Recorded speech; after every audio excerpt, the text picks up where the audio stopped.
I'll be pressing record. I'm getting the hang of this. And so that's why I invited you on here, because I feel you'll be a good compliment to this live chat. So today we're really talking about what you want to say. No, I was saying that's great. Good. I'm glad to be here. I want to talk about dealing with self-defeating thoughts, negative, that pessimistic view, that kind of cripple people from moving forward.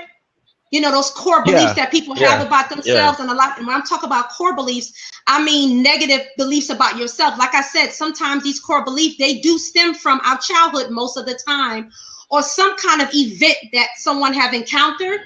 And so it shapes and frames their thinking, their processes, their cognitive processes. So when you're in conversation or conversing with this type of individual or people, their view is warped because of their experience. And a lot of times what I try to do is help them to link that your behaviors is an extension of your trauma.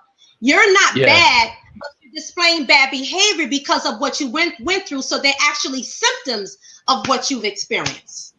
So there's a lot of trauma that one has experienced in their life, which precludes to the behavior that they're exhibiting in their lifestyle. That's why people sometimes make assumptions and misconnections when it comes to homosexuality and how most homosexuals have been molested as when they were children, and that's why that they are homosexuals today, or anything else, whether they decide they want to be transgender, whether they decide they want to do anything that is contrary to what society deems as normal.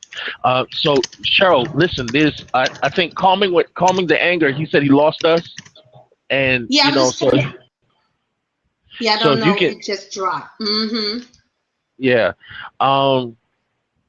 So most times I give the example with there's three levels of consciousness that a person has in their understanding, and so the three levels of consciousness that a person has is their conscious mind, which is needs really no explanation. It's what you're living. It's consciousness. Right. Then you have your subconscious mind, which is just a sense of awareness of things that are around you, but not really focusing on that particular thing. Like you're sitting in a chair right now, that's in your subconscious mind, and even though you're sitting down, you're not conscious of it, but it's there, and it supports you, and the color's red, and so it goes through. And then there's an unconsciousness that people go through where you really are just not tapped into yet, and you just really have no consciousness of it being or not being aware of it. And so what happens is that a lot of times what we suffer from or what we deal with in our adulthood comes from our unconscious state of mind, and that unconscious state of mind will result back to when you were a childhood. Nobody remembers being dropped by their parents when they were 2, right? So when you were 2 years old, something has happened to you. You were dropped. Something happened. Your mother made a mistake. Somebody hit you in the head while walking through a door. I don't know, but these things happen, and you felt them. Yes, they happened to you. You cried when you had what does babies get? What do you get? They get separation anxiety. Right. And so all of these things, they don't never go away. The feelings that you feel yesterday are the same feelings that you feel today. And so what happens is when you feel this way, your feelings are never lost, and you react to them, and you store them, and you remember your mind and your body is a very beautiful, very wonderful, very big thing. And so, but it never forgets, even though you think you do, because you cannot recall it, but you never forget it. And so what happens is that you build up an immune system, not necessarily a physical immune system, but you build up an immune system in which your body or your mind or your soul or your spirit takes and holds things, and this is what forms your personality. Yes. I got to piggyback. Go ahead. Go for it. Oh, no. It's so interesting, because my next point I was going to discuss about how when babies in utero, in your womb state, when they encounter a stressful environment, even when a mother is pregnant, it can actually shape the child's temperament for their whole life, because they're experiencing, this is what we teach our young mothers who are pregnant, counseling, that you have to try to live in a state as much as possible, because some people's environment, and also want to go back to what helps shapes the brain is the environment and relationships surrounding that child or that baby. So helping mothers to understand, even in utero, when the infant is in your womb, they can pick up stress in your womb. And so from the time before they even born, they're already experiencing what it means to live in a stressful environment. So when they come out, you see sometimes some babies have issues. You mentioned anxiety, what you said, anxiety, separation, but also attachment issues. Anxiety, yeah, there's a whole lot of issues that goes way back even to the womb. So this is why a lot of times they have classes that help mothers who are pregnant learn how to live stress-free as much as possible with their unborn child, because there's an understanding that it can affect the child before they even come out into the womb. And so therefore they have these nervous system issues with their nervous system, and they're already trauma when they come out. There's babies that come out sometimes shaking because they've been subject to trauma from the womb. And what I wanted to, even up to 3 years old, I wrote my little notes down, stuff I wanted to discuss. But yeah, in utero up to 3 years old, it can set the child's temperament for life. Now we're going to deal about the spiritual later, because all that can be broken. All that can be broken. But you mentioned about why we remember things. We all have cellular memories. Our cellular has a DNA. So that's why you can recall, and a person can experience something called transference. For example, you can have a client sitting in front of you, but you may remind them of their father who used to abuse them just by looking at you, because we have a cellular memory where it'll recall back, it'll trigger back those memories from being abused by someone who may have your temperament. You may act like someone's dad or brother, and it'll bring back all that memory because it's stored. Trauma is stored in your cellular system. So it's just so important to remember it. And a lot of people don't know that. It was awesome for me when I learned it, because I started saying, wow, that's why I feel this way when I'm around so-and-so. He reminds me of A, B, C, and D. But it's so interesting. That's why I think it's important to teach that. We also, I teach it to parents to help them understand why their child is doing what they do. Absolutely. And part of that is CBT, of course, cognitive behavioral therapy. But it's just so important to understand that, where it comes from. One of the things that I want to comment on about what you said was that cellular memory, because that's extremely important. It's important in both planes of life, both spiritually and physically.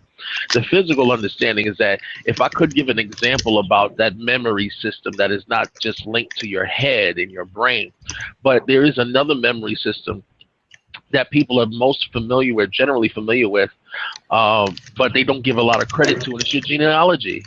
Your genes, your genes are an active memory to who and what you are, and that is before you were even born.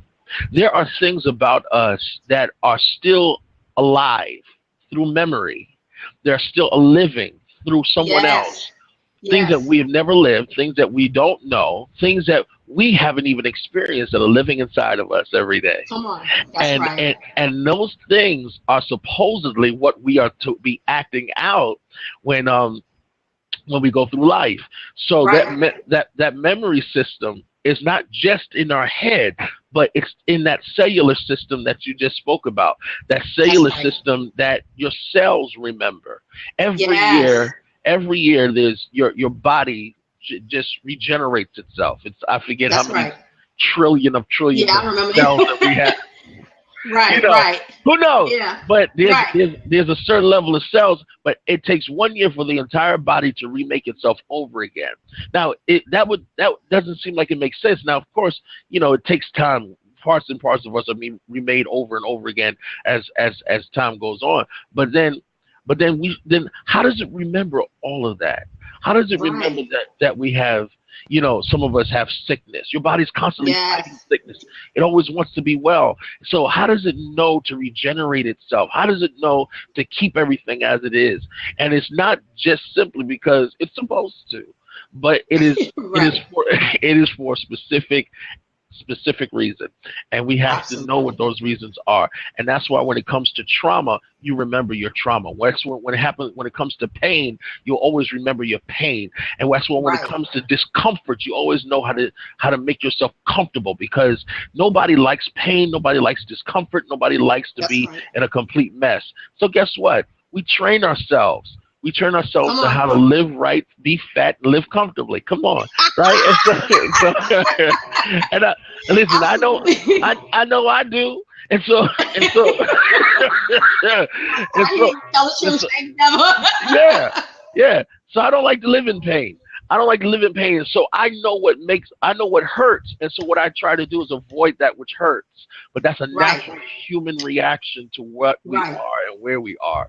And so what we want to do is to give people a wonderful way to think about, change your perspective, not just There you only go. about pain and trauma, because sometimes that stuff is so embedded that you'll never That's never right. recover. And so we give credence to that. But for those people who know how to take strength and take diligence and change your perspective and want to live better and try to live more positive and live out their life to a wonderful end, then we want to give those types of solutions to people. And that's where, Absolutely. yeah, and then we want to help those who are really embedded in some serious dark issues That's right. and need help. Yes. That's you brought right into our next point, talking about cognitive behavioral therapy in comparison with what we learn from theology. Psychology uses the approach of cognitive behavioral therapy, where you changing the way a person think, hoping that it will change their behavior, I didn't because even it look comes at to your the notes. mind first, huh? I didn't even look at your notes, and I'm already into the No, you next didn't. point. No, I don't have that anymore. But I knew that was something we was going to talk about. That's just Yeah, something I know. You know from memory. Changing the way you think, because we use it all the time, right, Michael? We that's dealing with right. clients. We deal with that mindset, that negative mindset, those negative core beliefs. So now we're trying to teach a person how to develop a new language, I call it an internal voice. And that's why we use sometimes positive affirmations. They don't help with everybody, but they can be very powerful if you apply them and start believing them, into the practice. I tell my clients, you're not going to learn overnight. You're dealing with years of thinking, we call stinking thinking. So it's not going to be an overnight process, but you have to give yourself grace. And so I want to really talk about those approaches with the cognitive behavioral therapy, changing the way. How do you help a person to change the way they think? And Yeah, then virtually, we learned that there's a renewing of the mind. And once there's a yeah. renewing of the mind, then you can live out God's will and purpose and plan for your life. So I think they both go hand in hand. Theology and psychology is awesome together, because Yeah. actually, once a lot of psychology, really, even people that develop it weren't necessarily believers, but a lot of it principles stems out of theology. It stems out of biblical principles. Well, people don't want to acknowledge it, but it's it's life and truth. Even Yes. even the atheists. I mean, some people will say. I've never known anybody in my life that if they were drowning in an ocean Uh-huh. and you were the only person that could help them, and you threw a life raft to help them, or one of them life Uh-huh. vests to help pull them to shore, they would look at Yes. you and call you stupid and say no. You're right. Nobody's dumb enough to do that. No, unless they're just extremely ignorant. And when you're extremely ignorant, blissfully ignorant, then Uh-huh. then this is not the blab for you. But but for people who actually want help and will look and find and search help wherever they can find it. If somebody says that they can help me, Mike, listen, I have the answer to your financial problem. What is Yes. it? My mind and my eyes turn on. I say, great, because I need to pay off my mortgage. I know. Come on. So the answer to my financial problem, I'm going to have all ears is open. So I look That's at it, right.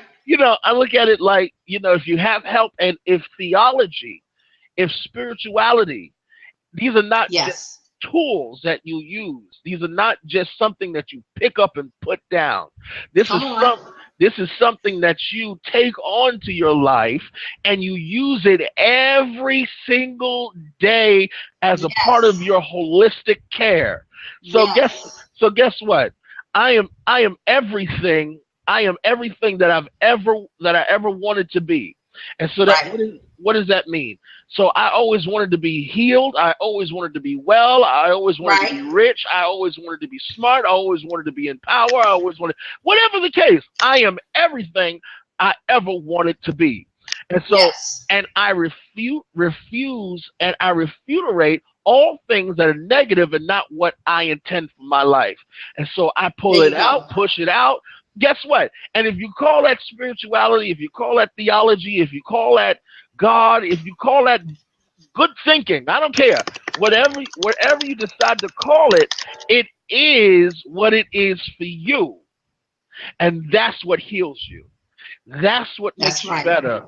That's what increases you and lets you reach your goals. So all of those, you know, people always have a saying about haters and things like that. Haters they don't exist. All right now. Haters don't exist because in the mind. I don't give them any credence. And there you go. So there is no existence for haters. And so what happens, what I do, and I don't simply pay attention. And it doesn't mean that because you don't pay attention that the enemy or the distraction is not there, not present. It just seems that you just don't give it any power. I don't give it any power, any authority. I don't look at it as an obstacle. I just look at it as a nuisance. That's right. I love it. And you said the key thing. You don't give credence to it. You don't acknowledge it. It's not that you're in denial that it doesn't exist, but you are not willing to give power over to whatever's trying to encrypt you, whatever negative forces or your environment, the people, your thinking, like again, all those negative thoughts in your mind, because then you start walking in that mindset and you'll cripple yourself. You won't step out. A lot of times, and I know experience doing coaching, you have clients, they like to stay, but they have that victim mentality, Michael. So they will stay in that state. They're so comfortable with what's familiar. It's almost like the children of Israel for a minute. I want to get you for a minute, you know, coming out of bondage, but then they start getting scared when they're dealing with the unknown or unsurety. So they used to the unfamiliar, forgetting that, hello, you were slaves when you were in Egypt. You weren't free when you were in Egypt. But because it's unfamiliar, it's familiar to them, they already knew the ongoings on every day of when they was captive. Now they're free. They don't know what to do. So they can't even follow and kind of believe God because this is unfamiliar to them. It's unfamiliar territory. I don't know what's going to happen here. So they rather go back to bondage. And when I get that type of personality, I love it in a sense because I'm like, okay, you know what? We're gonna deal with this one right here. Because you know me, I'm like a deliverance man. I'm like, we're gonna come out of this. The devil is a liar. You belong to God. And that's when I go in. At the same time, it's difficult because sometimes that's the most difficult client you can have because they so stuck in that state of bondage. And you're trying. So when again talking about changing the internal dialogue and language that the person have, dealing with those real core beliefs. One thing I love, I'm thinking about David.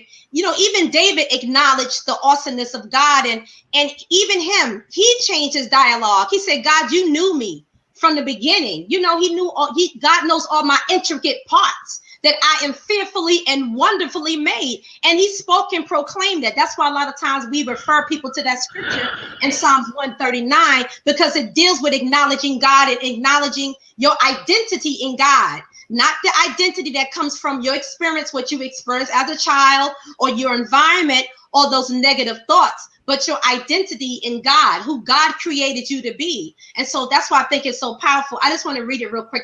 I pulled it up real quick. It says, oh Lord, you have searched me and known me. You know my sitting down and my rising up. You understand my thought afar off. So God knows the thoughts even before they come into your mind. It's like they're coming. Before they get to your mind, God already knows your thoughts. You are acquainted with all of my ways, for there is not a word on my tongue, but behold, oh Lord, you know it altogether. I'm going to jump down to the 5th verse. And Mike, I want you to expand on this, if you will. You have hedged me behind and before and laid your hand upon me. For you formed my inward parts. You covered me in my mother's womb. I will praise you, for I am fearfully and wonderfully made. Marvelous are thy works, and my soul knows very well. My frame was not hidden from you. So going back to the utero stage, even when I was in my mother's womb, my frame, you knew me before I knew myself. Hello. When I was made in secret and skillfully wrought in the lowest parts of the earth, your eyes saw my substance being unformed, and your book, they were all written in. The days fashioned for me, when as yet there were none of them. I think that's awesome. I think that kind of like sums up everything we just talked about. You read the scripture with such eloquence. Right, thank you. Because I just think it's so deep. Because let me tell you, Michael, that scripture helped me. Can we be real for a moment? Yeah. When I was going, because most of us through adolescence are trying to find our identity, where we fit, where we belong. Unfortunately, some people deal with identity crisis where they feel like they never fit in. They can never find the group of people or like-minded individuals to associate themselves with. So a lot of times they'll call themselves introvert. Now there are introverted personality types, so don't misunderstand what I'm saying. Those of you who are joining in, but some people cop out and use that for an excuse. Well, I'm introverted, I'm antisocial. Sometimes people say that because they have never developed their social skills, social development. They got stuck in an identity crisis. Sometimes we call it arrested development. So we've never found our place or who we are. So we just cover it up by saying, oh, I'm just antisocial and introverted. And sometimes it's not true. Sometimes that's false. But you say that because that's a title that we give people who sometimes just never develop social skills. They don't know how to come and interact. They don't know how to come into the group and feel comfortable. They always feel uncomfortable. They still in that state of feeling stressed and, just out of what you call it. They just don't fit in. They feel they just don't fit in. So that's why I think it's so I didn't go through identity crisis per se, but I did have issues with learning to find my own identity. Growing up, I was a young girl my temperament, as you know, is pretty much the same. I'm a calm person. I never liked confrontation from a child. And I mean hostile confrontation. I can deal with we discussing things and we having a calm, because argument don't necessarily mean a fiery argument, heated, but just debating. I can deal with that, but I had issues dealing with strong confrontation, more volatile, in a volatile situation. I was shunned away from that. That's right. I grew up in the project. So you have this temperament, this calm temperament child growing up in the projects where I grew up at in Brooklyn, New York, and it was rough. And so I dealt with a lot of identity issues growing up because I didn't fit in with the group of teenagers who like to rob and steal and get high and want to fight all the time. I didn't fit with them. You understand what I'm saying? So I had a lot of issues growing up with females always wanting to fight me just because I was different. And of course, when you get old, you understand they had issues too they weren't aware of. But when you're young, you don't think about all that. You're just thinking about you want to fit in. That's why a lot of times we end up trying to, we succumb to peer pressure because we want to fit in, because we still trying to find our identity. Like, do I fit with this group? So I had to learn and find my own identity. Now, the reason why I do inspirational life coaching and dealing with that area, because I've learned to find it in Christ. I've learned to find it in the word, in the Bible. And I was able to look at people in the Bible and relate to people's struggle, relate to the Joseph who people were jealous of and threw him in the pit, relate to Jeremiah, who God called to speak before people, but he had a fear that he had to deal with, and God dealt with that fear. What Jeremiah had to learn to trust God and said, I've got this. All you have to do is open your mouth and I will put the words and I'll speak for you. So all of those characters, I found myself, my identity in the word, and it built me up, Michael. It built up my self-esteem to the point where I felt like I understood now what the scripture says. God is not a respecter person. He loved me just as much as he loved you. There's no favoritism in God. You can jump on there. Listen, I don't even feel like I'm part of it. I'm chiming in, but I'm like, keep talking, because this is great stuff. Because I was just about to ask you, walk somebody through. And for everybody on listening to this blab, I want you all to get the wrong impression. And so I'd rather you not get the right impression. And I know I want you to get the wrong impression. The wrong impression is that we want souls to be saved. That's the wrong impression, right? No, it's wrong. We want your soul to be saved. So if you thought you were coming into an inspirational life coaching session where nobody was going to talk about God, Christ, or the King, you got the wrong impression. And so that's what we want you to have. We want you to have this impression in which you find Christ somehow. And that means whether you allow him to speak to your spirit, and God will take us through a bunch of trials in life and a bunch of vicissitudes of life, and we will eventually find him for those of us who are not awake, are not alive, or who are dead in the spirit, or who have to be awakened, or who God just has to call out. But either way, we want somebody to find their renewal through salvation. Find your life's renewal through salvation, and that means we need somebody to actually lift up themselves to the Lord, seek his face, turn from wickedness, and pray. That's it. Simply pray. And if you can do that, then all else will work itself out. No matter what your history is, no matter what your past was, no matter what you remember, no matter what somebody else did to you, no matter what the problem is, God specializes in impossible. He specializes in going down into hell, into your depth of hell, and pulling out souls. That's what God is good for. That's what he can do. What we would tell you, just from a cognitive standpoint, also spiritual, but from a cognitive standpoint, what we would tell you is only meeting halfway. You would still have a void that needs to be filled. Ultimately, that void needs to be filled by your sense of spirituality, and that comes through none other than the Lord Jesus Christ. Well, amen. And there goes that. That's awesome. We talked about the cognitive approach, and as well as psychology. That's why things are awesome when you have a therapist or counselor who understands the spiritual need healing as well as the physical. And again, me and Michael and I both have a holistic approach when it comes to counseling, ministry, whatever you call it, life coaching, because one affects the other. If you're not healed emotionally, guess what? Even doing something simple as trying to start a business, it's going to affect you somehow. It's going to come out, whether you're a preacher. Some of you may have seen people who preach angry. There's some issues that have not been resolved, and it comes across in the pulpit or in your business. You're not able to be a good leader because you still got issues stemming from a childhood. So we are individuals who try to deal with those issues so you can be a healthy leader. Cheryl, listen, you talking right, because hey, listen, I'm guilty.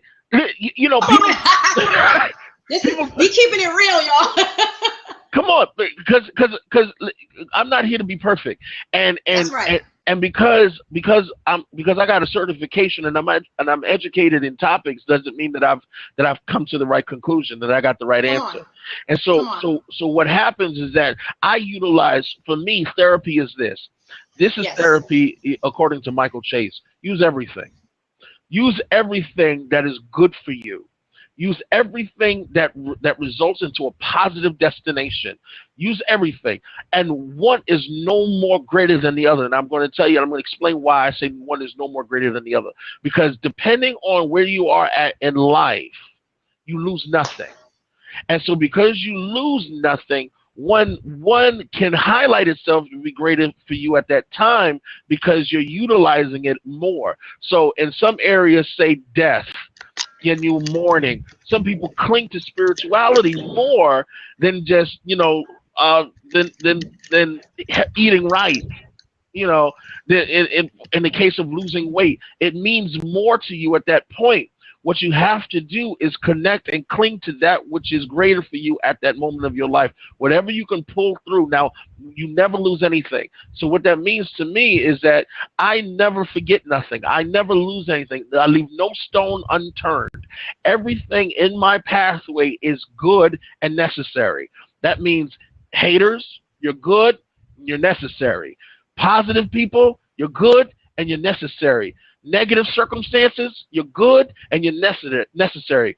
Broke, I don't have no money. It's okay. It's good and it's necessary. I know people may not understand that, but nothing in my life is a mistake. All right. Nothing in your life is a mistake. And so what happens, I have to believe that because I'm called out, that everything that approaches my life is good and necessary. I know all you people that have been raped in life, that had some negative traumatic situation happen to them, you're saying to yourself, how the hell is that good? But guess what? There is a purpose for everything, whether we want to agree with it or not, whether we want to believe in it or not, whether it hurts us down to our physical being or not. Everything that happens in our life is for a purpose. It's for a reason. And whether we like it or not, it is for our benefit. And so what happened, and it does not mean that it's for an external benefit. It may be for our spiritual benefit. It may be for our personality. It may be for character. It may be for building us up. It may be for somebody else. Some people have come to the realization that after they've gone through a traumatic experience, that it wasn't even for them. It was for somebody else who would go through the same traumatic experience and need somebody to help pull them through. So I want to encourage everybody that's going through something outside right now to really just connect with yourself, connect with your power, with your God, with your higher power, which is none other than Jesus Christ. I want to put that out there. We ain't promoting energy, okay? So that's right. Let's make this plain. But I don't want you to cancel out energy. I want you to also to utilize energy and your positive thinking and your thoughts. All of that is who you are. And that's why we want to make sure that you utilize everything about what God has put inside of that vessel called you. Amen. And just to sum up real quick, to piggyback what you're saying, so people don't misunderstand, God don't bring these evil things to your life, but he will use them. Is this a saying, and it may sound cliche, but it's so true. What the enemy uses and try to make for evil, God can turn all of those negative things you've been through for good, to use it to be a blessing to somebody else. Again, that's also a way of changing the way you see things, your perspective about what you've been through, what you have experienced, as Michael have said.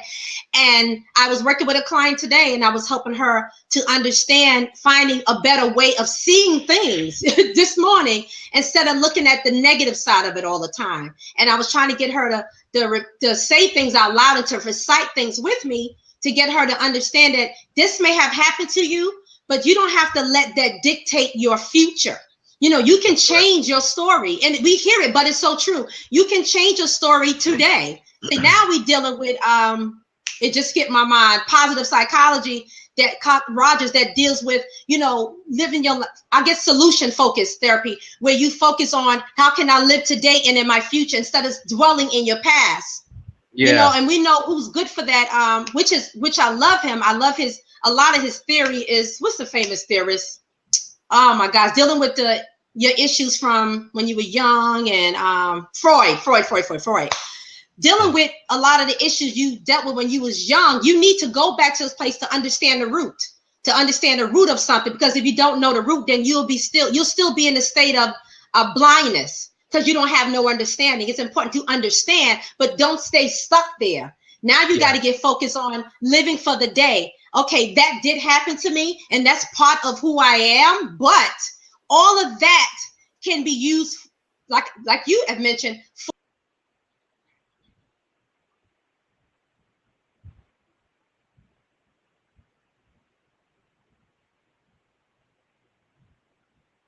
Cheryl?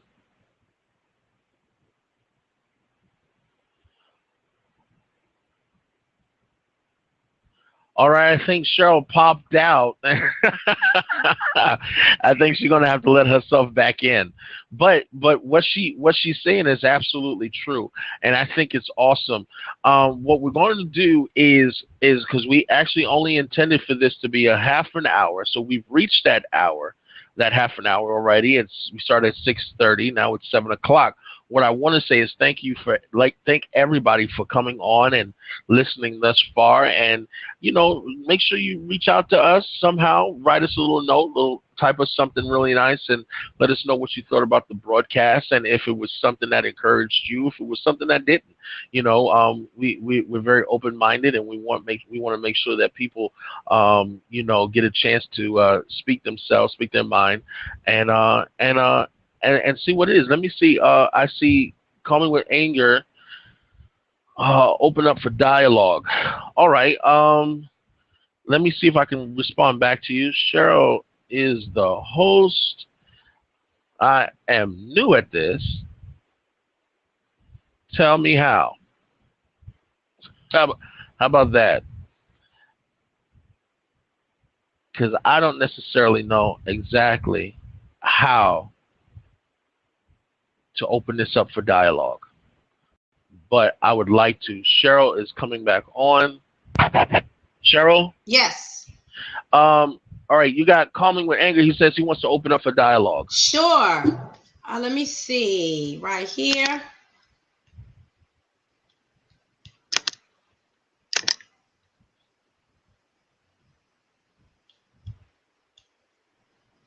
Call Me With Anger. Call Me the Anger. Hey, hi, Calming the How anger. are you? How are you guys? I just really wanted to thank you for the word that you gave tonight. Profound, on time.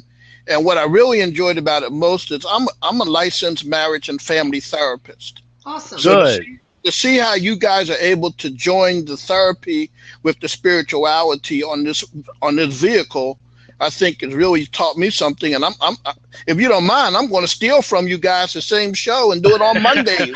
Look, we help each other. We help with one another, right? We're a team. We all been called to help people heal. Yeah, you guys are doing a wonderful thing. Thank you so much for what you guys are doing. Thank you. Listen, it's a blessing. It's a blessing for us. It's a blessing. I hope it's a blessing to everybody. You know what happens is that there's a lot of people who are out there who are really suffering, and they need someone to stand up and speak against what they're suffering, and we need some strong people to do that.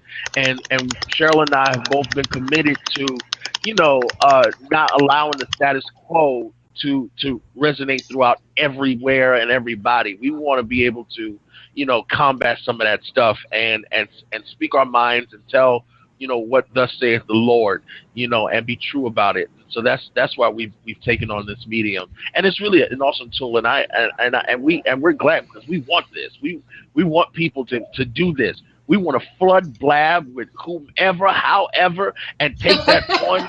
We want to be able to go to people. We want to be able to start meetings. I think this is a wonderful medium. This is a wonderful tool. Well, you guys are tearing down strongholds. Absolutely.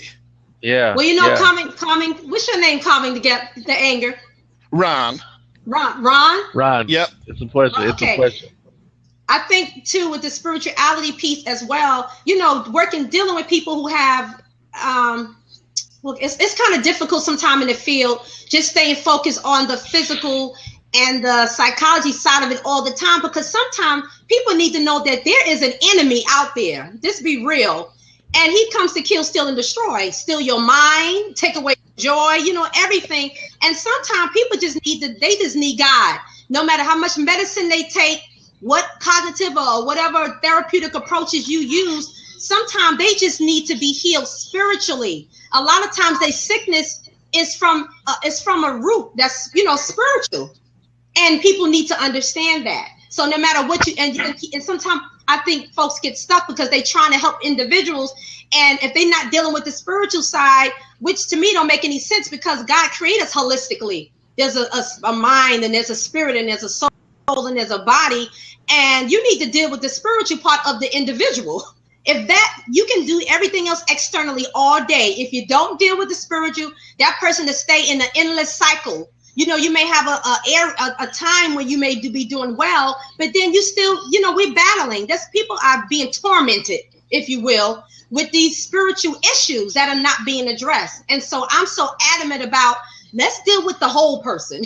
Because for me, that was Jesus' ministry. We're going to deal with the whole person. Even when he was feeding the people, I mean to preach, y'all. But even when he was in the Sermon on the Mount, or when he had the 2 fish and 5 loaves, he even understood that folks need to eat. You can't hear no word. I don't care what you throw my way. If I'm hungry and I'm destitute, I need to eat first so my body, my physical body, can receive what you're throwing, what you're spitting at me. You understand what I'm saying? Oh, absolutely. I just think it's important. Mm-hmm. You know, and I think you're right on the mark when you talk about our diseased minds. A lot of times, you know, if you look at, you were talking earlier about cognitive behavioral therapy. And one of the things that Bet talks about is, as you said, change the way you think, you change the way you act and the way you behave.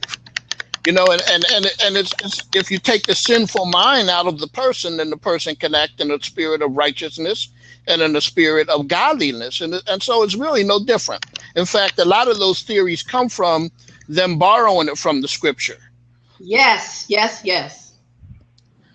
So you guys are right on. Thank you. I don't want to capitalize your show. I mean, this is my first time on Blab, and I just want to go ahead and, again, thank you. And I'm going to go ahead and step out and catch you again when you're back on. Thank you so much, Ron. We appreciate you coming on. You. I'm following you now, okay? So thank you. Okay, thanks for joining in. Have a good night. You too.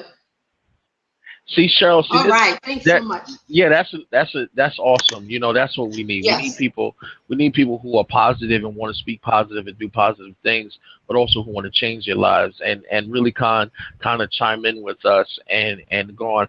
I think I can commit another 5 or 10 more minutes because I was going to say because we're about to wrap it up and go. Yeah, and I got a client. I got a client that I got to see, so I don't want to be late. You know. If anybody have any questions or commentary, you can enter them now before we kind of go off the air. But thanks for joining in. This is our first Blab dealing with these issues, talking about these kind of topics. Thanks for joining in, KQ. Yeah, Remco. There go Lewis. Now we got Lewis in. Yeah, go ahead, Michael. I don't want nobody to be scared, be shamed. Please chime on. Come on, let's talk about it. Louis, we open up the floodgates now. Hey, Louis. Got it all together, looking good. Yeah, great. Nothing. We got it all together now. Hey, it was a really good show. I mean, you hitting all the spots that need to be hit. It's really inspirational, and you're doing your thing. Excellent. Glory to God. Excellent. we be trying it, but and Michael's like, we agree with me. We was talking about earlier how even though man make tools for certain uses and purposes, I believe as believers, we have to always find a way to use it to minister to people, to be a blessing to people. Right. Being good stewards over everything that he gives us. So I was like, why not use Blab for it? I started using Periscope for it. Why not use Blab? There's always an audience for what you want to hear. Yeah. Everybody may not come into your scope, may not come into your Blab, but there's always somebody that needs to hear exactly what we're saying or what other people are saying. Yeah. I have different people broadcast out. If I'm trying to better my business, I'll jump in one of those type of Blabs. Mm-hmm. But for those who want to know, who want to be healed from emotional, behavioral, or all kinds of different issues, or who just want inspirational life coaching, they need the person to come along their side to be accountable to say, you know what, I need that push. Because naturally, I'm a midwife. I'm a spiritual midwife. Michael know me. Once I see a gift and talent, I'm like, oh no, we got to birth that thing. We got to get that out because I hate the devil and I can't stand when people are bind up. And you see so much in them and they don't know how to actualize it. Right. So I'm like, okay, this is my area. This is what I'm strengthened and called to do. We're going to walk you through this, brother or sister, whoever, and get you to the point where you don't even need me anymore. So that's where the inspirational life coaching comes from, that desire to help other people walk into their purpose and their destiny, and knowing that there are people out there who are willing to walk on their side, because that's what life coaching is. I'm helping you. I'm not telling you what to do, but I'm coaching you. I'm informing you, but then I'm holding you accountable, because sometimes we need that. I even dealt with the spirit of procrastination before, where I needed somebody to come along. Come on, Cheryl, let's get it going. Right. Did you do what you needed to do? Did you, you know what I'm saying? Yep. So I know sometimes we need that. Sometimes I don't care who you are, whatever your title is. Sometimes we all need that encouragement. Yeah, you know. That's Cheryl is an influence, because I would not have known anything about Blab, what a Blab was, blah, blah, blah, yeah, until she discovered it, and it's this whole new medium, and it's really awesome, and I encourage everybody, to reach out, because listen, let's use these social media network and websites for our advantage. And let's, reach out to us on Facebook, be a part of our community, because one of the things because it's really good to have this type of thing, this forum, but everybody can talk big inside the four walls of their home. And so we're extending ourselves to come out of our homes, come out of ourselves, come out of our environment, come out of what's comfortable, and approach somebody, do something different, change somebody else's life. One of the greatest things that plagues America is depression and anxiety. Yes. And we transfer that into our faith. People have depressed and anxious faith, and that simply means that people are scared. Anxiety is nothing more than fear, and that's all it is. And so people are scared to talk to people. That's our next broadcast. That's our next broadcast. People are scared to talk to people because they don't know how. They have their own insecurities. But moreover, I think people are more scared of the fact that they're not living right, that they're not doing what's right, that they have misconceptions of what is and what isn't right. And so they're not sure. I think this creates a forum where people can be and feel sure. Yeah, true. Yeah. All right. So Cheryl, we got I don't know, this thing is moving up and down. Our Starms, I believe I'm saying that name correctly. You guys call me. Ron said we need 2 hours. I know. I told him we do. We're going to continue this show. Yeah. But before we leave, I want everybody to mention their website. Michael, where somebody can maybe contact you should they want counseling or life coaching or whatever. Yes. Go to manprogram.net. So that's not www, no www, just manprogram.net. Managing anger naturally. Let me write that down. Manprogram.net. All right. Yes. And so that way you all can correspond with me. Email me. If you email me, I'm going to tell you I respond within 24 hours. So email me, and and I can always respond back to you. And we'll take it from there and see how we can help you, in any way, shape, or form possible. All right. So Cheryl, I am out. I love you. Okay. Love you too. It was fun. I can't wait to do the next blab. Ron, thanks for coming on, and everybody else. Yes. Lewis, man, we hooking up, man. You my brother already, man. That's right. So I know how to keep connections, man. So we good to go. All right, appreciate it, bro. Same to you. And I just want to mention, just go to, if you want any inspiration life coaching from me, you can go to getwhylifeback.com. That's getwhylifeback.com, and shoot me an email or contact me for a discovery session. Those are awesome. It could be 15, 30 minutes where we can kind of discover and explore your gifts and talents or something that you want to do. And we can kind of, explore what's your next step and how you should take it from there, with some inspiration. So yes, getwhylifeback.com. And Lewis, we just want to mention real quick, Lewis, you do a lot. Hey, you know what? I'm just here to support. So I know. Don't I got you. About me. Thanks for joining and supporting us. I appreciate you guys having me on. I'm going to jump off and let you do your thing. All right, now. Good night. Take care.